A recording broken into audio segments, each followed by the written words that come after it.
I hope कि class 11 में तुम लोगों का इकोनॉमिक्स का जर्नी बहुत सुंदर रहा। एटलीस्ट जो लोग मेरे साथ कोर्स में पढ़ाई किए थे, एटलीस्ट उन लोग का मैं गारंटी ले रही हूँ। जिन्होंने सीरियसली पढ़ा था उनका बहुत अच्छा रहा क्लास 11 का इकोनॉमिक्स का जर्नी, बिकॉज़ मैंने कोशिश किया था अपना बेस्ट देने का, और क्लास 12 में भी मेरा यही कोशिश होगा। क्लास 12 में जो तुम लोग का पोर्शन मेनली रहने वाला है वो है मैक्रो इकोनॉमिक्स और इंडियन इकोनॉमिक्स या इंडियन इकोनॉमी। ये दो पोर्शंस रहेंगे, जिसमें मैक्रो इकोनॉमिक्स तुम लोग को बहुत ज़्यादा ध्यान के साथ पढ़ना होगा। इंडियन इकोनॉमी मोस्टली याद रखने वाला चीज़ है। ऑफ कोर्स तुमको इंडिया के कुछ हिस्ट्री से रिलेटेड चीज़ों को जानना पड़ेगा, एंड बहुत सारे लोगों का दिमाग यहीं पे फूटने लगा होगा, दीदी हिस्ट्री वही जो 10 में हम लोग छोड़ कर आ गए थे कि हमको नहीं पढ़ना है और आगे ज़िंदगी में वही मैं बोल रही हूँ। बहुत सारे सब्जेक्ट्स में वापस हिस्ट्री आ जाता है, बट अगेन हमको इकोनॉमिक्स के नज़रिए से उस हिस्ट्री को देखना है, वो हिस्ट्री वाला नज़रिए से नहीं देखना है। तो तुम लोग का जो क्लास 12 में जर्नी होने वाला है, ये होने वाला है अबाउट मैक्रो इकोनॉमिक्स। तो दीदी दिमाग में ही सवाल आता है फिर 11 में क्या था? 11 में तुम लोग के पास था माइक्रो इकोनॉमिक्स, अब है मैक्रो इकोनॉमिक्स। एंड पर्सनली क्योंकि मैं मास्टर्स कर रही हूँ इकोनॉमिक्स में और मुझे इकोनॉमिक्स में ही आगे बढ़ना है, तो पर्सनली मेरा जो इंक्लिनेशन, मेरा जो झुकाव है वो मैक्रो की तरफ हमेशा से ज़्यादा रहा है। पता नहीं क्यों मुझे मैक्रो इकोनॉमिक्स ही ज़्यादा पसंद रहा है, even though I enjoy micro economics also. But तुम लोग 11 में जो अवतार देखे हो माइक्रो इकोनॉमिक्स का, हायर लेवल पे वो अवतार बहुत मैथमेटिकल हो जाता है, और मेरा थोड़ा सा ब्रेन मैथमेटिक्स को कम समझता है। थ्योरेटिकल अंडरस्टैंडिंग मेरे को बहुत ज़्यादा बेटर लगता है समझने में। बहुत सारे लोग होंगे जो अदरवाइज सोचते होंगे, एंड होता है, इंडिविजुअल प्रेफरेंस होता है। तो मेरा मैक्रो की तरफ प्रेफरेंस ज़्यादा है। तो फिर मैं तुम लोग को सबसे पहले ये डिफरेंस क्लियर करना चाहती हूँ, और ये डिफरेंस को याद भी रखना है क्योंकि यहाँ से क्वेश्चन भी आ सकता है, इसलिए बहुत ध्यान से सुनना। मुझे अगर तुमसे एक शब्द में पूछना हो कि इकोनॉमिक्स क्या है, पहले इकोनॉमिक्स के साथ शुरुआत कर रहे हैं। इकोनॉमिक्स क्या है? तो बहुत हार्ड कोर डेफिनेशंस एग्जिस्ट करते हैं। इकोनॉमिक्स एक सब्जेक्ट है जिसमें आखिर चर्चा क्या होता है, इस पूरे चीज़ को डिफ़ाइन करने के लिए तरह तरह के इकोनॉमिस्ट्स हज़ारों बोल रही हूँ, 100 सालों के अंदर देखने को मिले हैं, जो कि अलग अलग तरीके से इकोनॉमिक्स को डिफ़ाइन करते हैं। लेकिन अगर कोई मुझे एक छोटे से क्लास 11 में मान लो कोई बच्चा आ रहा है, तुम लोग 12 में हो, लेकिन 11 में जब पहली बार आता है कोई, तो मैं उसको ऐसे ही बोलती हूँ कि इकोनॉमिक्स एक ऐसा सब्जेक्ट है जो कि ह्यूमन बिहेवियर का स्टडी करता है। एक इंसान कैसे सोसाइटी में बिहेव करता है। जैसे मैं एक एग्जांपल हमेशा देती हूँ कि अगर मैं तुम्हारे फ्रेंड्स और तुम्हारे बीच में 100 रुपये बांट दूँ, क्या तुम सब के सब उसको सेम तरीके से खर्च करोगे? बिल्कुल नहीं। कोई खर्च करेगा, कोई रख लेगा, कोई बुक खरीदेगा, कोई मेरे तरफ फूडी होगा तो कुछ जंक फूड खा लेगा। इन द सेंस कि हर बंदा एक ढंग से उस चीज़ को यूज़ नहीं करेगा, अलग अलग तरीके से यूज़ करेगा। तो कहीं ना कहीं इंसानों का बिहेवियर बहुत वैरी करता है, और उसी बिहेवियर का चर्चा है इकोनॉमिक्स। इकोनॉमिक्स इस चीज़ में मदद करता है कि कैसे हम बेस्ट डिसीजन ले पाए, कैसे हम सोसाइटी के अंदर बेस्ट डिसीजन ले पाए, ताकि सोसाइटी का सबसे बढ़िया से बढ़िया आउटकम हम अचीव कर पाएँ। विथ टाइम तुमको ये फील होगा, ये मेरे बोलने से फील नहीं होगा, लेकिन जब तुम इस सब्जेक्ट के साथ बैठोगे और तुम देखोगे कि कैसे तुम्हारे सोचने के क्षमता को या तुम्हारे सोचने के अंदाज को ये बदलता है ना, तुम्हारे ब्रेन के जो न्यूरॉन्स हैं उसको कैसे ये वायर करता है एक बेटर रैशनल यानी लॉजिकल तरीके से सोचने में, वो तुम लोग विथ टाइम फील कर पाओगे। ठीक है? और इट्स नॉट कि ये सिर्फ कॉमर्स में एक सब्जेक्ट है, ये आर्ट से ह्यूमैनिटीज़ का एक सब्जेक्ट भी है, ये साइंस में भी एक सब्जेक्ट के तौर पे देखा जाता है। इसलिए ये एक बहुत बड़ा फील्ड ऑफ स्टडी होता है, लेकिन हमको यहाँ पे कॉमर्स के नज़रिए से इसको अपना डायरेक्शन मोड़ के लेके जाना है। आ जाओ, मैक्रो इकोनॉमिक्स और माइक्रो इकोनॉमिक्स में फ़र्क क्या है। मैं पहले माइक्रो बताती हूँ, फिर यहाँ पे मैक्रो बताती हूँ, क्योंकि माइक्रो से पहले हम लोग रिश्ता रख चुके हैं। माइक्रो इकोनॉमिक्स जो है, तो मैंने क्या बोला, इकोनॉमिक्स एक ऐसा सब्जेक्ट है जो कि ह्यूमन बिहेवियर के बारे में स्टडी करता है। माइक्रो इकोनॉमिक्स वो ब्रांच है इकोनॉमिक्स का वो ब्रांच, इकोनॉमिक्स को एक पेड़ की तरह समझो, वो ब्रांच है इकोनॉमिक्स का जिस ब्रांच में हम माइक्रो लेवल पे बातचीत करते हैं। माइक्रो यानी हम एकदम गहराइयों में डूबते हैं, हम एक इंडिविजुअल पे फोकस करते हैं, हम एक इंडिविजुअल मार्केट पे फोकस करते हैं कि एग्जाम्पल कि ऑटोमोबाइल सेक्टर में क्या चल रहा है, फ़ोन के सेक्टर में क्या चल रहा है, टेलीकम्युनिकेशन सेक्टर में क्या चल रहा है, एजुकेशनल सेक्टर में क्या चल रहा है, क्रूड ऑयल के सेक्टर में क्या चल रहा है। जब तुम इस तरीके से स्पेसिफिक किसी मार्केट का या किसी एक बंदे के ऊपर फोकस करते हो, यानी एक इंडिविजुअल मार्केट या एक इंडिविजुअल पर्सन, चाहे वो कंज्यूमर हो चाहे वो प्रोड्यूसर हो, जब तुम एक इंडिविजुअल पे फोकस डाल देते हो, पूरा अपना आँख गड़ा देते हो, तो फिर हम लोग उसको माइक्रो इकोनॉमिक्स का स्टडी कहते हैं। तो यहाँ पे जो बातचीत होती है, मैं अगेन शॉर्ट में लिख रही हूँ, मेरा डिटेल्ड हैंड रिटन नोट्स जो कि मेरे कोर्स के साथ तुमको मिल रहा होगा, ये मैं अलग से नहीं दूँगी, क्योंकि मैंने देखा है जो रटने वाले लोग होते हैं, इकोनॉमिक्स रटते हैं, प्लीज़ मैं ऐसे स्टूडेंट से दूर रहना चाहती हूँ। मैं ऐसे स्टूडेंट नहीं हूँ, मैं ऐसे स्टूडेंट ये पढ़ने का तरीका को भी प्रमोट नहीं करना चाहती। तो मैं जो अपना नोट्स है वो सिर्फ अपने लेक्चर्स के साथ ही प्रोवाइड करने वाली हूँ। This is something that I will be doing.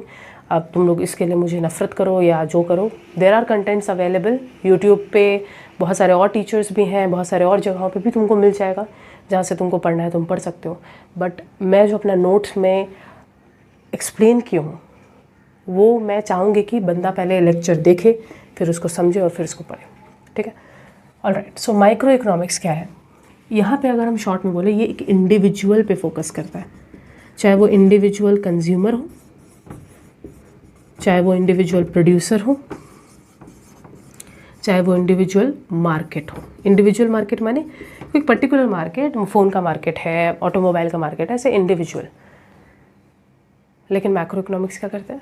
Macro economics whole economy का स्टडी करता है। होल इकोनॉमी का मतलब सारे के सारे कंज्यूमर्स, सारे के सारे प्रोड्यूसर्स, पूरा का पूरा मार्केट, यानी कोई एक मार्केट नहीं, कोई एक मार्केट नहीं, एक साथ automobile, phone, crude oil, education, agricultural sector, सारा का सारा सेक्टर्स का एक साथ बात करता है। यानी मैक्रो इकोनॉमिक्स पूरे देश की बात करता है। ये कोई एक सेक्टर की बात नहीं करेगा, ये कोई एक इंडिविजुअल की बात नहीं करेगा, ये पूरे के पूरे इकोनॉमी का बात करेगा, जिसमें हर कुछ आ जाएगा, जिसमें सब कुछ आ जाएगा। अंडरस्टूड? सो मैक्रो इकोनॉमिक्स जो है वो पूरे इकोनॉमी का बात करता है, जबकि माइक्रो इकोनॉमिक्स एक इंडिविजुअल कंज्यूमर, प्रोड्यूसर या फिर मार्केट का बात करता है। माइक्रो इकोनॉमिक्स में जो आम तौर पे तुम लोग यूज़ भी किए हो 11 में अगर पढ़े हो तो, that is demand and supply. यहाँ पे भी हम लोग यूज़ करेंगे, लेकिन यहाँ पे हम लोग, जैसे यहाँ पे तुम लोग जो यूज़ किए समझ रहे हैं, यहाँ पे इंडिविजुअल डिमांड और इंडिविजुअल सप्लाई यूज़ किए हो,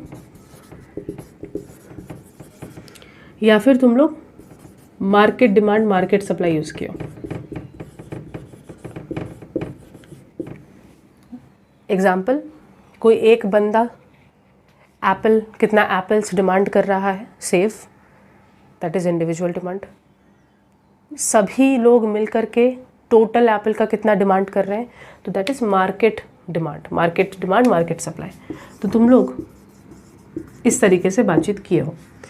लेकिन मैक्रो इकोनॉमिक्स में हम लोग एग्रीगेट डिमांड और एग्रीगेट डिमांड और एग्रीगेट सप्लाई का बात करेंगे। एक बात याद रखना, सुनने में तुमको लग सकता है दीदी एग्रीगेट का मतलब क्या होता है? एग्रीगेट का मतलब होता है टोटल। तो दीदी मार्केट डिमांड और मार्केट सप्लाई और एग्रीगेट डिमांड और एग्रीगेट सप्लाई तो सेम ही बात होगा? बिल्कुल सेम नहीं है, बिल्कुल भी सेम नहीं है, वो हम लोग आगे देखेंगे। अभी के लिए बस जान के रखो कि माइक्रो इकोनॉमिक्स में हम लोग क्या ज़्यादातर यूज़ करते आए हैं, डिमांड और सप्लाई, चाहे वो इंडिविजुअल हो चाहे वो मार्केट हो। लेकिन मैक्रो इकोनॉमिक्स में हम लोग एग्रीगेट डिमांड, एग्रीगेट सप्लाई, ये सब यूज़ करते हुए हैं। माइक्रो इकोनॉमिक्स का जो दूसरा नाम है वो प्राइस थ्योरी है, क्योंकि ज़्यादातर इसमें जो डिस्कशन होता है वो प्राइस डिटर्मिनेशन का ही होता है ना। कैसे इक्विलिब्रियम प्राइस सेट करें, क्या डिमांड सप्लाई होना चाहिए, सब का ही डिस्कशन तुम लोग देखे हो। मैक्रो इकोनॉमिक्स में मुद्दा बड़ा होता है क्योंकि तुम देश के लेवल पे बात कर रहे हो। तो यहाँ पे हम लोग इसको theory of income and employment भी कहते हैं कि देश का इनकम और देश के रोज़गार का बात करता है ये। तो ये थोड़ा बड़ा मुद्दा के बारे में चर्चा उठाते हैं। वेरिएबल्स का बात करें तो अगेन माइक्रो इकोनॉमिक्स में कुछ इंपॉर्टेंट वेरिएबल्स, जिनका वेरिएबल्स माने कुछ इंपॉर्टेंट टॉपिक्स या चीज़ें जो हम फिगर आउट करना चाहते हैं, वही यही है, यही सब इंडिविजुअल डिमांड कितना है, इंडिविजुअल सप्लाई कितना है, मार्केट डिमांड कितना है, मार्केट सप्लाई कितना है, प्राइस कितना है एक पर्टिकुलर मार्केट का, एक पर्टिकुलर गुड का, प्राइस ऑफ अ गुड, इस तरीके से। लेकिन मैक्रो इकोनॉमिक्स में किन किन वेरिएबल्स, किन किन चीज़ों का हम डिस्कशन करते हैं। मैक्रो इकोनॉमिक्स में हम एग्रीगेट डिमांड का डिस्कशन करते हैं, शॉर्ट में लिख रही हूँ, एग्रीगेट डिमांड का डिस्कशन करते हैं, एग्रीगेट सप्लाई का डिस्कशन करते हैं, देश के इनकम यानी नेशनल इनकम का बात करते हैं, देश के गरीबी का बात करते हैं, देश में मौजूद इनइक्वालिटी, आगे सब पढ़ोगे, इनइक्वालिटी का बात करते हैं, देश में मौजूद एम्प्लॉयमेंट के स्थिति को नापते हैं। तो ये सारे बड़े बड़े मुद्दों का डिस्कशन होता है, बट इट डजंट मीन कि मैक्रो इकोनॉमिक्स जब इंसान पढ़ता है तो वो माइक्रो का तो सोचेगा ही नहीं। इकोनॉमी इंडिविजुअल से मिलकर ही बनता है, बहुत छोटे छोटे इंडिविजुअल्स, छोटे छोटे मार्केट्स को मिलाकर पूरे इकोनॉमी का स्ट्रक्चर तैयार होता है। तो माइक्रो इकोनॉमिक्स तो बहुत ज़्यादा इम्पॉर्टेंट है जब हम मैक्रो इकोनॉमिक्स की ओर जाते हैं। इसलिए तुम सोचो ना, ये 12 में क्यों आया, ये 11 में क्यों नहीं था। 12 में इसलिए आया क्योंकि 11 में तुमने अपना एक बेस मोटा मोटी तौर पे रेडी कर लिया। कोई डायरेक्टली चीज़ यूज़ नहीं होगा, मैं ऐसा कभी नहीं बोलूँगी, मतलब कभी कभी बोल ही सकती हूँ, लेकिन ऐसा नहीं होगा मैं बोलूँगी देखो 11 में ये पर्टिकुलर चैप्टर में चीज़ पढ़े थे, अब यहाँ पे ये पूरा यूज़ होगा, ऐसा नहीं होगा। मैं वहाँ नॉलेज कोई एक टर्म, अगर जैसे डिमांड टर्म वहाँ पढ़ चुके थे हम लोग, तो यहाँ फिर वो टर्म को बहुत ज़्यादा डिटेल में एक्सप्लेन नहीं किया जाएगा, समझ लिया जाएगा कि तुमको मालूम है। समझ में आया? तो ये माइक्रो इकोनॉमिक्स और मैक्रो इकोनॉमिक्स का डिफरेंस रहा। मोटा मोटी तौर पे हम इतना समझ पाए हैं कि दीदी मैक्रो इकोनॉमिक्स में हम पूरे देश की बात करेंगे, बड़े बड़े मुद्दों के ऊपर डिस्कशन होगा, और इसीलिए इसमें अंडरस्टैंडिंग भी बहुत अच्छा डेवलप करने की ज़रूरत पड़ेगी। इसमें माइक्रो इकोनॉमिक्स जैसे ग्राफ्स इतने ज़्यादा बहुत ज़्यादा ग्राफ्स नहीं हैं। माइक्रो में बहुत ज़्यादा ग्राफ्स थे, खास करके सेम 2 में अगर तुम लोग देखो, लेकिन इसमें इतने ग्राफ्स नहीं हैं, बट इसमें अंडरस्टैंडिंग डेवलप करना बहुत ज़रूरी है। Okay, let's move on to the second difference, जो कि अगेन प्लीज़ समझो ये सारा डिफरेंस इंपॉर्टेंट है एग्जाम पॉइंट ऑफ व्यू से भी। ओपन इकोनॉमी का सिंपल मतलब होता है, इकोनॉमी अगर तुम लोग ये वर्ड से कभी घबराओ, वैसे तो इसका मीनिंग थोड़ा डिटेल्ड होता है, लेकिन मोटा मोटी तौर पे तुम ऐसे याद रखो, कंट्री। ओपन इकोनॉमी मतलब ओपन कंट्री, रफली बोल रही हूँ, और क्लोज्ड कंट्री। ओपन कंट्री का यहाँ पे या ओपन इकोनॉमी का सिंपल मतलब हुआ कि एक ऐसा देश जो कि बाहरी देशों के साथ भी ट्रेड में पार्टिसिपेट करेगा। ट्रेड में पार्टिसिपेट करने का मतलब है कि बाहरी देश से भी चीज़ों को खरीदेगा, बाहरी देश में भी चीज़ों को बेचेगा, यानी कि हम बाहर के देश से इंपोर्ट भी करेंगे, इंपोर्ट यानी खरीदना, हम बाहर के देशवासियों को एक्सपोर्ट भी करेंगे, अपने बनाए हुए मालों को बेचेंगे। सो जब ये होता है तो हम लोग ऐसे इकोनॉमी को ओपन इकोनॉमी कंसिडर करते हैं। लेकिन एक ऐसा इकोनॉमी जहाँ पे ऐसे ट्रेड्स पॉसिबल नहीं है, यानी कि कंट्री के अंदर ही है, जो होना है वो होगा, यानी कि हम बाहर के देश के साथ ट्रेड नहीं करेंगे किसी भी हाल में, हम ना तो वहाँ से इंपोर्ट करेंगे ना तो उन लोगों को एक्सपोर्ट करेंगे। तो ऐसे जगह पे हम लोग इसको बोलेंगे क्लोज्ड इकोनॉमी, यानी जो होगा हमारे देश के अंदर होगा। जैसे ऐसे एकदम एक्सट्रीम सिनेरियो तो तुमको आज के टाइम पे नहीं मिलेंगे, लेकिन नॉर्थ कोरिया को एक छोटा मोटा एग्जांपल के तौर पे हम देख सकते हैं, क्योंकि नॉर्थ कोरिया जो है इतना पार्टिसिपेट नहीं करता है ट्रेड में किसी भी देश के साथ। ऐसा नहीं है कि बिल्कुल ही नहीं करता है, एक्सट्रीम क्लोज्ड इकोनॉमी के कैटेगरी में नहीं आएगा, बट फिर भी बहुत ज़्यादा पार्टिसिपेशन नहीं देखने को मिलता है नॉर्थ कोरिया का। अब बताओ, अगर तुम्हारे इकोनॉमी ओपन है, दूसरे देशों के साथ तुम ट्रेड करते हो, तो जो तुम्हारे डिमांड क्रिएट होंगे, तुम्हारे गुड्स का डिमांड, तुम ऐसा भी लैंग्वेज भी नहीं यूज़ करना चाहिए, मेरे को ऐसे बोलना चाहिए, तुम्हारे देश के अंदर जो भी चीज़ें डिमांड की जा रही होंगी, तुम्हारे देश के अंदर जो भी प्रोडक्ट और सर्विसेज डिमांड की जा रही होंगी, वो सर्विसेज या तो देश में ही बनी होंगी, या वो गुड्स देश में बने होंगे, या तुम फॉरेन से इंपोर्ट करोगे। जैसे फॉर एग्जांपल तुम्हारे देश में जो घड़ियाँ डिमांड की जा रही हैं, डेफिनेटली बहुत सारी घड़ियाँ देश के अंदर ही बन रही हैं, लेकिन बहुत सारे इंपोर्टेड घड़ियाँ भी लोग पहन रहे हैं। इसका मतलब जब तुम्हारे बाउंड्रीज खुले हुए हैं, तो तुम्हारे देश के अंदर जो लोग चीज़ें डिमांड कर रहे हैं, वो डिमांड देश के अंदर भी प्रोड्यूस हो रहा है और देश के बाहर से मंगवा कर भी लोग डिमांड कर रहे हैं। ऑन दी अदर हैंड, अगर तुम्हारा इकोनॉमी एक क्लोज्ड इकोनॉमी के कैटेगरी में है, तब तो तुम कुछ इंपोर्ट करते हो नहीं, तो जो भी चीज़ तुम यूज़ कर रहे हो, जो भी चीज़ तुम डिमांड कर रहे हो, वो सिर्फ और सिर्फ देश में ही बना था। बात समझ में आ गया। सिमिलरली सप्लाई का बात कर लें, अगर तुम्हारा ओपन इकोनॉमी है, तुम दूसरे देशों के साथ ट्रेड करते हो, तो जो भी चीज़ सप्लाई की जा रही है, यानी कि जो भी चीज़ तुम्हारा देश प्रोड्यूस करता है, वो प्रोड्यूस्ड सामान या तो देश के अंदर ही बेचता है वो, या देश के बाहर भी बेचता है एक्सपोर्ट्स के तौर पे। कहने का मतलब हम लोग डिमांड से ये दर्शाना चाहते हैं कि हमारे देश के अंदर जो कस्टमर्स चीज़ें डिमांड कर रहे हैं, उसमें से कुछ तो डोमेस्टिकली प्रोड्यूस हुए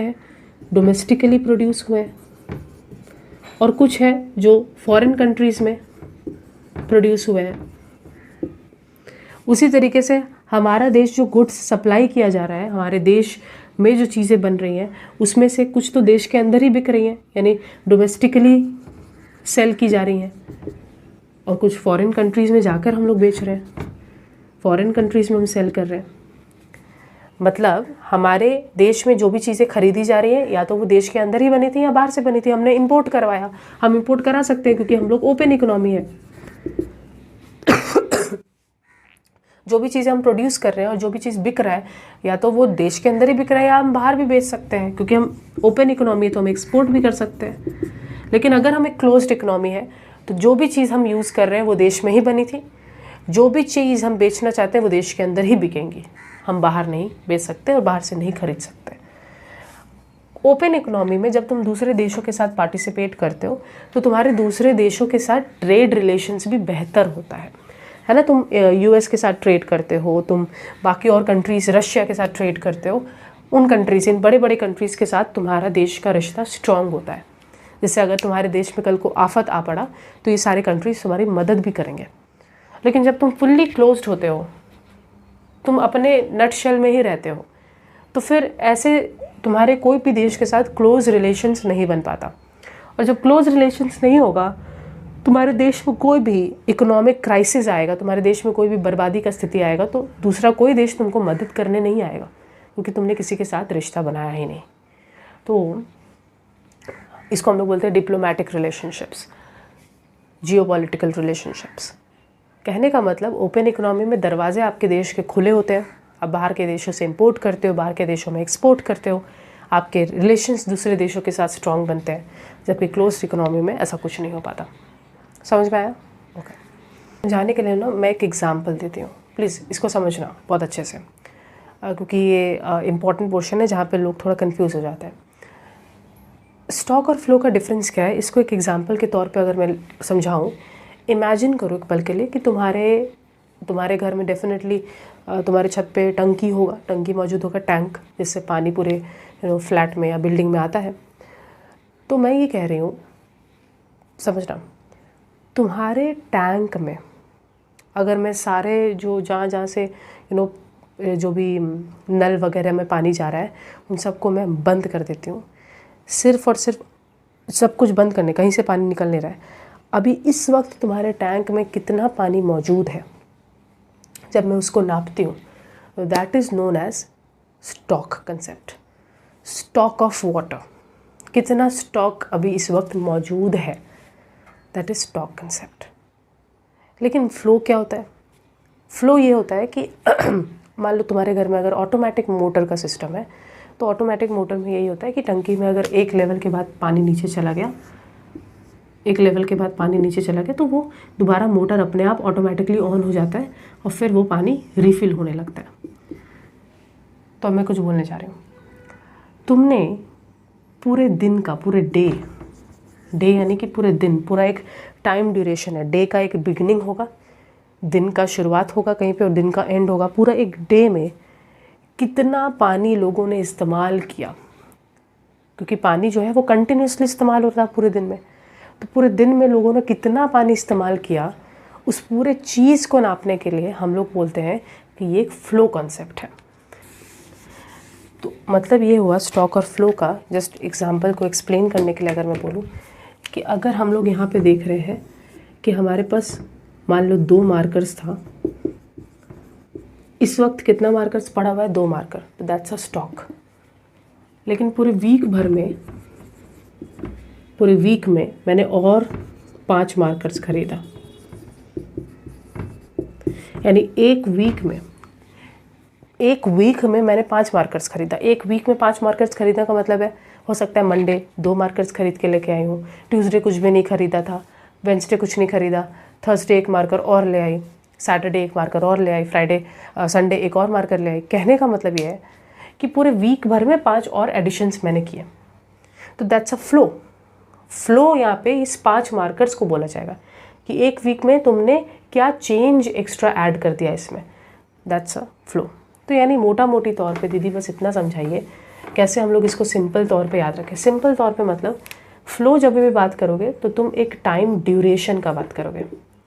टाइम ड्यूरेशन का दीदी मतलब, टाइम ड्यूरेशन का मतलब होगा जैसे एक दिन का बात किए तो एक दिन का अगर बात कर रहे हो तो एक स्टार्टिंग टाइम होगा, एक एंडिंग टाइम होगा। तुम अगर एक महीने का बात कर रहे हो तो स्टार्टिंग होगा फिर एंडिंग होगा। तुम अगर एक वीक का बात कर रहे हो स्टार्टिंग होगा एंडिंग होगा। तो एक टाइम ड्यूरेशन होगा, पीरियड ऑफ टाइम होगा फ्लो में। लेकिन स्टॉक में ऐसा नहीं होता है। स्टॉक एक पर्टिकुलर टाइम पीरियड का बात होता है कि इस दिन कितना स्टॉक पड़ा हुआ है, इस दिन, इस पर्टिकुलर दिन, इस वक्त, इस पॉइंट ऑफ टाइम पे। तो दैट्स अ स्टॉक कंसेप्ट। जो कॉमर्स के स्टूडेंट होंगे वो बेटर समझेंगे। मैं एक एग्जांपल देती हूँ। तुम लोग डेफिनेटली अभी तक profit and loss account, trading account और बैलेंस शीट बनाना सीखे होगे। जब तुम लोग प्रॉफिट एंड लॉस अकाउंट या ट्रेडिंग अकाउंट बनाते हो तो ऊपर क्या लिखते हो? ऊपर लिखते हो for the period ended, period word use करते हो। लेकिन जब बैलेंस शीट बनाते हो वहाँ पे क्या लिखते हो? एज ऑन 31 दिसंबर या 31 मार्च जो भी है, और फिर तुम लोग उसको रिकॉर्ड करते हो। कहने का मतलब यह है कि बैलेंस शीट तुम्हारे कंपनी का एसेट और लायबिलिटीज़ का क्या स्थिति है इस वक्त जब तुम उसको लिख रहे हो, उस वक्त उस पर्टिकुलर टाइम पे क्या स्थिति है जब तुम इसको रिकॉर्ड करते हो, दैट्स अ स्टॉक कंसेप्ट। लेकिन ट्रेडिंग अकाउंट पे तुम पूरे साल के सेल्स, टोटल सेल्स को रिकॉर्ड करते हो, तुम पूरे साल के टोटल परचेजेस को रिकॉर्ड करते हो, तुम पूरे साल के इंश्योरेंस प्रीमियम का रिकॉर्ड करते हो। तो तुम पूरे एक ड्यूरेशन ऑफ टाइम पे रिकॉर्डिंग को शो करते हो। किसी साल ज़्यादा सेल्स, किसी महीने ज़्यादा सेल्स हुआ होगा, किसी महीने कम सेल्स हुआ होगा, लेकिन पूरे साल भर में ये सेल्स रहा। तो दैट्स अ फ्लो कंसेप्ट। यानी फ्लो दीदी एक पीरियड ऑफ टाइम का डिस्कशन करता है कि एक दिन में, एक साल में, 5 साल में, 10 साल में, एक घंटे में। यानी कि जब भी तुम टाइम को ऐसे बांट सकते हो जिसमें टाइम का एक स्टार्टिंग पॉइंट होगा, एक एंडिंग पॉइंट होगा, 1 घंटा, एक सेकंड भी, इनफैक्ट एक सेकंड को भी बारीकी से देखा जाए तो एक फ्लो कॉन्सेप्ट है वो। तो कहने का मतलब दीदी फ्लो कॉन्सेप्ट में टाइम जो होता है 1 सेकंड, 1 मिनट, 1 घंटा, 1 वीक, 1 महीना, 1 साल, 10 साल, इसका एक स्टार्टिंग होगा, एक एंडिंग होगा, तो टाइम ड्यूरेशन होगा, वो एक फ्लो कॉन्सेप्ट है। लेकिन जब आप स्टॉक की बात करती हैं तो आप एक पर्टिकुलर डेट में, इस पर्टिकुलर टाइम पे कितना वो चीज़ मौजूद है जो भी आप नाप रही हैं, that is a stock concept. इसलिए स्टॉक में कोई टाइम डायमेंशन नहीं होता है। टाइम डायमेंशन ना होने का मतलब है ऐसा नहीं है कि समय के साथ साथ, जैसे अगर हम लोग यहाँ पे फ्लो का बात करें तो है ना कि अगर हम लोग 1 साल का सेल्स ले रहे हैं तो किसी महीने ज़्यादा है, किसी महीने कम है, ऐसा हो ही सकता है। तो फिर फ्लक्चुएशन तो होगा ही। लेकिन स्टॉक में तो तुम इस पर्टिकुलर टाइम पे क्या है, तो टाइम तो चेंज नहीं हो रहा ना। इस पर्टिकुलर जब टाइम पे चीज़ों को नाप रहे हो, इस पॉइंट ऑफ तुम नाप रहे हो 31 मार्च को किसी चीज़ का मेजरमेंट कर रहे हो, इस पर्टिकुलर डेट में ये चीज़ तो फिक्स हो गया ना, इसमें तो कोई ड्यूरेशन का बात नहीं है। तो जब तुम एक पर्टिकुलर पॉइंट पे चीज़ों को नापते हो तो वो स्टॉक कंसेप्ट होता है। लेकिन जब एक पीरियड ऑफ टाइम पे नापते हो, that's a flow concept. Stock concept में टाइम डायमेंशन नहीं होता है, इसमें टाइम डायमेंशन होता है क्योंकि कभी ज़्यादा कभी कम हो सकता है। स्टॉक कंसेप्ट एक स्टैटिक कंसेप्ट होता है, एक पर्टिकुलर डेट, एक पर्टिकुलर पॉइंट ऑफ टाइम का बात है। लेकिन फ्लो कंसेप्ट डायनामिक होता है। जब तुम बोलते हो कि मेरे पूरे साल का सेल्स 100 करोड़ था, तो मैं समझ रही हूँ कि किसी समय ज़्यादा था, किसी समय कम था, ओवरऑल 100 करोड़ था। तो इसमें टाइम डायमेंशन होता है। आई नो थोड़ा सा डिफ़िकल्ट होगा क्लास 12 में पहली बार इस टॉपिक को पढ़ने में। डोंट वरी, जैसे जैसे और मैक्रो इकोनॉमिक्स में जाओगे ये क्लियर हो जाएगा। Don't worry with that. मुझे भी स्ट्रगल हुआ था। स्टॉक में तुमको याद रखना है नेशनल वेल्थ, तुम्हारे देश का टोटल संपत्ति, गोल्ड के फॉर्म में और भी चीज़ों, एसेट्स के फॉर्म में तुम्हारे देश के पास सरकारी सरकारी दफ्तरों में, बॉन्ड्स के फॉर्मेट में कितने सारे टोटल वेल्थ मौजूद है, कितना संपत्ति मौजूद है। तो संपत्ति जब भी हम लोग नापते हैं तो पर्टिकुलर पॉइंट ऑफ टाइम पे नापते हैं। तुम्हारा जब टोटल संपत्ति नापा जाएगा तो बोला जाएगा इस डेट, इस तारीख के तौर पर इस बंदे के पास इतने मकान, इतनी गाड़ियाँ, इतने घर मौजूद है। तो पॉइंट ऑफ टाइम पे नापा गया है। लेकिन नेशनल इनकम जो हम आगे पढ़ेंगे, नेशनल इनकम में हम देखेंगे कि ये पूरे साल के ओवरऑल इनकम के बारे में बात करता है। मैं एक छोटा सा एग्जांपल दे रही हूँ। तुम्हारा संपत्ति एक स्टॉक कंसेप्ट है, क्योंकि एक पर्टिकुलर पॉइंट ऑफ टाइम पे तुम्हारे पास कितना संपत्ति है वो नापते हैं। लेकिन तुम्हारा सैलरी एक फ्लो कंसेप्ट है। तुम पूरे साल, पूरे महीने भर में ये कमाए हो। इसका मतलब तुमने पूरे महीने भर मेहनत किया है एक पर्टिकुलर रकम कमाने के लिए। तो वो पूरे पर मंथ सैलरी है, यानी पूरे मंथ का सैलरी है, उस पर्टिकुलर डेट का सैलरी नहीं है कि 31 मार्च को का ये सैलरी है, 31 मार्च का वो सैलरी नहीं है, वो पूरे मंथ किए गए मेहनत का है। फिर तुम्हारे माइंड में क्वेश्चन आएगा, दीदी जो लोग डेली वर्कर्स होते हैं, जो डेली कमाते हैं, तो भी उनको पर डे का काम का मेहनत का पैसा मिलता है, पर डे, यानी एक दिन में। उसमें भी एक टाइम डायमेंशन है, एक दिन में जो काम किया। उसी तरीके से देश का इनकम एक फ्लो कंसेप्ट है, क्योंकि एक पूरे फाइनेंशियल ईयर, एक पूरे ईयर का बातचीत हम करते हैं। ठीक है, एक और बोल दो, जैसे मनी सप्लाई, आगे पढ़ोगे देश में कितना पैसा आरबीआई ने छाप रखा है, तो ये भी एक स्टॉक कंसेप्ट है, क्योंकि आरबीआई एक फिक्स टाइम पे फिक्स्ड अमाउंट ऑफ मनी छाप के रखता है। लेकिन फ्लो में देश में क्या, अच्छा यहाँ पे देश में क्या नेशनल इन्वेस्टमेंट, तुम लोग को, बहुत सारे लोगों को अभी ये दिक्कत होगा, दीदी इन्वेस्टमेंट कैसे फ्लो हो गया। एक टॉपिक मैं बाद में पढ़ाऊँगी जहाँ पे मैं इन्वेस्टमेंट का और कैपिटल स्टॉक का डिफरेंस बताऊँगी। कैपिटल स्टॉक क्या होता है ये बाद में देखेंगे, लेकिन ये एक स्टॉक कंसेप्ट होता है, जबकि इन्वेस्टमेंट अपने आप में एक फ्लो कंसेप्ट होता है। देखेंगे, बाद में देखेंगे। तो ये डिफरेंस को बहुत ध्यान से पढ़ना, थोड़ा सा ट्रिकी है बट ये इंपॉर्टेंट डिफरेंसेस में से एक है। ऑलराइट, अब हमारे पास फोर्थ डिफरेंस है, जो कि लास्ट डिफरेंस होगा, जो हमको अभी पढ़ना है। आगे और पढ़ने का मौका मिलेगा, बट अभी के लिए फोर्थ डिफरेंस है ये हमारे पास, जो कि ये फैक्टर इनकम और ट्रांसफ़र इनकम का डिफरेंस। याद रखना, फैक्टर इनकम को हम लोग फैक्टर पेमेंट्स भी बोल सकते हैं, और ट्रांसफ़र इनकम को भी हम लोग ट्रांसफ़र पेमेंट्स भी बोल सकते हैं। क्योंकि देखो, इनकम और पेमेंट बस नज़रिया की बात है। मैं अगर तुमको 10 रुपये दूँ तो मेरे नज़रिए से तो पेमेंट है, तुम्हारे नज़रिए से ये इनकम है। तुम पैसा कमा रहे हो लेकिन मेरे लिए तो खर्चा है। तो जस्ट ये नज़रिया की बात है कि किस नज़रिए से हम इस चीज़ को देख रहे हैं। किसी एक बंदे के लिए पेमेंट हो सकता है, किसी अगले बंदे के लिए इनकम भी हो सकता है। Now if you want to see कि what is the difference between factor income and transfer income, या फैक्टर पेमेंट और ट्रांसफ़र पेमेंट, लॉजिक बहुत सिंपल है। फैक्टर पेमेंट फैक्टर सर्विसेज देने के बदले में मिलता है। अब तुम बोलोगे दीदी फैक्टर सर्विसेज क्या है? फैक्टर सर्विसेज वर्ड अगर सुना हुआ नहीं मिल रहा है तो फैक्टर्स ऑफ प्रोडक्शन वर्ड सुना होगा, 11 में बहुत बार आया है। फैक्टर्स ऑफ प्रोडक्शन में आता है लैंड, लेबर, कैपिटल, एंटरप्रेन्योर। कोई भी बिजनेस एक्टिविटी करने के लिए, कुछ भी प्रोड्यूस करने के लिए लैंड, लेबर, कैपिटल, एंटरप्रेन्योर की ज़रूरत पड़ती है। इन्हीं सबको हम लोग फैक्टर्स ऑफ प्रोडक्शन का नाम दे रहे थे, या फिर फैक्टर सर्विसेज का नाम देते हैं। शॉर्ट में हम लोग फैक्टर सर्विसेज कह देते हैं। फैक्टर्स ऑफ प्रोडक्शन और फैक्टर सर्विसेज एक ही बात होता है। तो तुमने किसी को अपना ज़मीन दिया, तुमने किसी को अपना लेबर सर्विसेज दिया, तुमने किसी को अपना क्या बोलते हैं कैपिटल प्रोवाइड किया, फंड्स प्रोवाइड किए, लोन दिए, तुमने किसी को अपना एंटरप्रेन्योरियल स्किल्स प्रोवाइड किया, तुम्हारे अंदर एक एक स्टार्टअप फाउंडर का एक स्किल था, तुमने वो प्रोवाइड किया। इन सब सर्विसेज के बदले में जब तुम कुछ कमाते हो, यानी कि कहीं ना कहीं हम ऐसा बोल सकते हैं मेहनत का कमाई है ये। तुमने मेहनत किया और उसके बदले में तुम कुछ कमा रहे हो, तो दैट्स अ फैक्टर इनकम। लेकिन ट्रांसफ़र इनकम जो होता है, इसके बदले में तुमने कोई डायरेक्ट सर्विसेज रेंडर नहीं की होती हैं।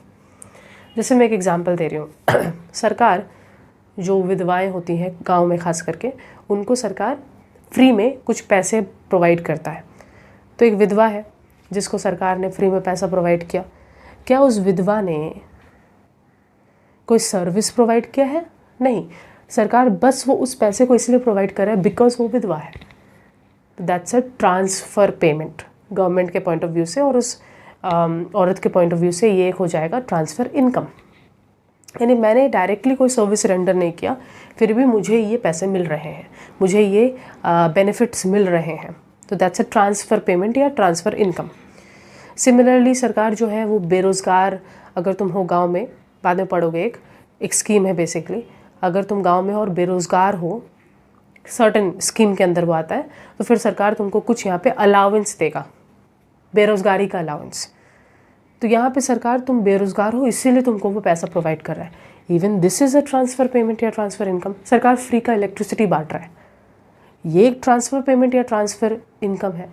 यानी सरकार यहाँ पे, और पेमेंट का मतलब ये नहीं कि कैश में ही देना पड़ेगा, पेमेंट का मतलब है कोई भी सुविधा बेनिफिट के फॉर्म में अगर सरकार या कोई भी ऑर्गेनाइजेशन तुमको ये चीज़ प्रोवाइड कर रहा है जबकि तुमने डायरेक्टली कोई चीज़ कंट्रीब्यूट नहीं किया है, and that is a transfer payment या ट्रांसफ़र इनकम।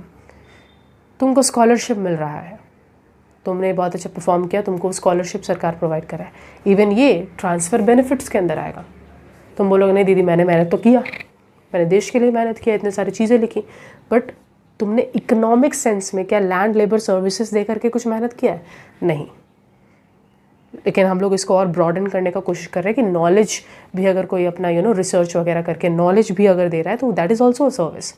बट अभी के लिए फ़िलहाल इतना कॉम्प्लिकेट नहीं करते हुए, सिंपल भाषा में, जब हम लोगों ने सामने से कुछ नहीं किया लेकिन फिर भी हम लोगों को ये बेनिफिट्स मिल रहे हैं कैश के फॉर्म में या अदर बेनिफिट्स के फॉर्म में, तो फिर वो ट्रांसफ़र इनकम के तौर पे गिना जाता है।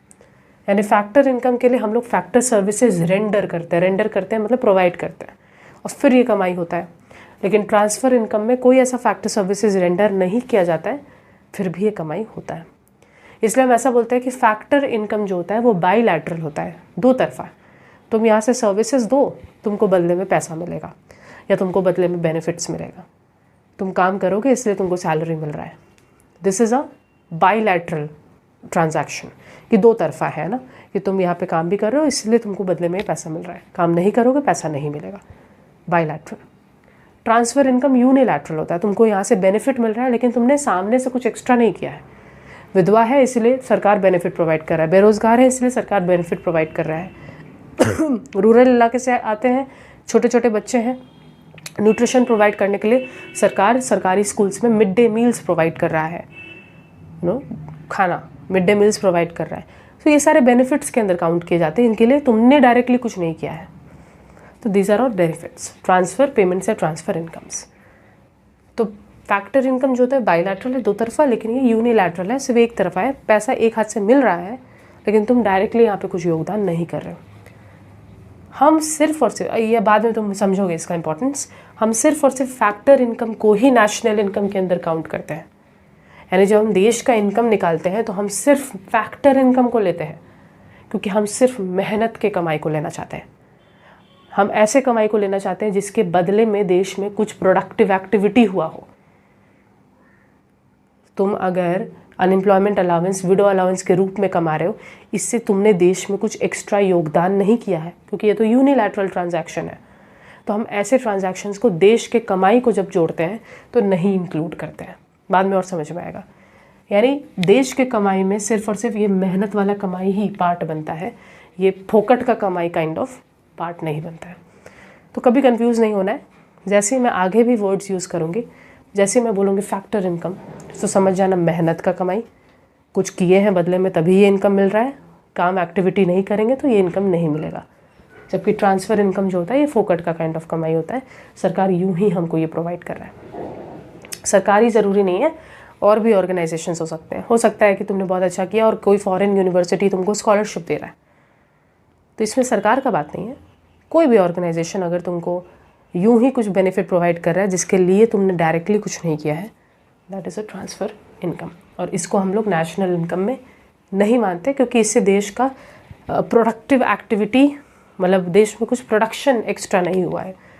ठीक है, अब प्लीज़ वो सब चीज़ों में अभी डिटेल्स में मत जाना कि दीदी अगर हम लोगों ने मेहनत करके बहुत कुछ रिसर्च किया है किसी चीज़ के ऊपर, जिसके वजह से देश में मेडिकल फील्ड में कुछ इनोवेशन हो रहा है या कुछ हो रहा है, तो ये भी तो देश का बेनिफिट ही किया ना, तो मेरे उस एक्टिविटी को एक फैक्टर सर्विस की तरह क्यों नहीं गिना जा रहा है? तो वो सब आर्ग्यूमेंट्स डेफिनेटली तुम्हारा सही है, लेकिन इसका काउंटर आर्ग्यूमेंट भी एग्जिस्ट करता है, मैं उतना डिटेल में नहीं जाऊँगी। साफ पॉइंट में मैं बस इतना बोल सकती हूँ कि जो तुम एक्टिविटी किए, तुम्हारा रिसर्च वगैरह, वो तुम्हारा रोज़ी रोटी कमाने का अगर तरीका नहीं है और तुमको एक दो बार अगर सरकार की तरफ से कुछ बेनिफिट्स मिल गए तो बस एक वो ट्रांसफ़र इनकम है। लेकिन अगर सरकार तुमको हायर कर ले, जैसे फॉर एग्ज़ाम्पल तुम साइंस के फील्ड में, स्पेस के फील्ड में बहुत कुछ रिसर्च करते हो, सरकार को तुम्हारे एक्टिविटीज़ पसंद आए, सरकार ने उसके लिए तुमको 2-3 बार रिवॉर्ड्स दिया, कैश प्राइजेस दिए वगैरह वगैरह, ये सारा ट्रांसफ़र के अंदर आएगा। लेकिन मान लो सरकार ने तुमको इसरो के अंदर रख ही लिया, तो फिर तो वो तुम्हारा रोज़ी रोटी कमाने का एक तरीका हो गया, रोज़मर्रा का एक्टिविटी हो गया। तो फिर वो उसके थ्रू जब तुम सैलरीज़ वगैरह कमाओगे, वो उसके लिए जब सरकार पे करेगा तो वो स्कॉलरशिप थोड़ी बोलेगा, उसको सैलरी की तरह सरकार देखेगा। समझ पा रहे हो? तो कहने का मतलब ये है कि जब तुमको इक्के दुक्के बार सरकार की तरफ से या किसी भी ऑर्गेनाइजेशन की तरफ से तुमको रिवॉर्ड मिल रहा है तो दैट्स अ ट्रांसफ़र इनकम। लेकिन फिर तुम अगर वही एक्टिविटी के अंदर अपना वही उसी को अपना पेशा बना लो, उसी को अपना ऑक्यूपेशन बना लो कि वही काम तुम करोगे, उसके लिए जब तुमको पैसा मिलने लगेगा that will become a factor income. उसको स्कॉलरशिप थोड़ी बोलेंगे। मैं इसरो के अंदर काम कर रही हूँ, मुझे कुछ पैसा सरकार हर महीने देता है, तो क्या मैं उसको बोलूँगी कि स्कॉलरशिप मिल रहा है? वो मेरा सैलरी है। That's a difference. बात समझ में आया? तो इतना डिटेल में जाना नहीं है, but I hope it got clear. अगले वीडियो में हम एक बहुत इंपॉर्टेंट डिस्कशन के ऊपर आएंगे जिसको हम लोग बोलते हैं सर्कुलर फ्लो ऑफ इनकम। ये बहुत इम्पॉर्टेंट है, मतलब इसका अंडरस्टैंडिंग लिए बगैर हम मैक्रो इकोनॉमिक्स में आगे नहीं बढ़ पाएंगे। Circular flow of income in the next lecture.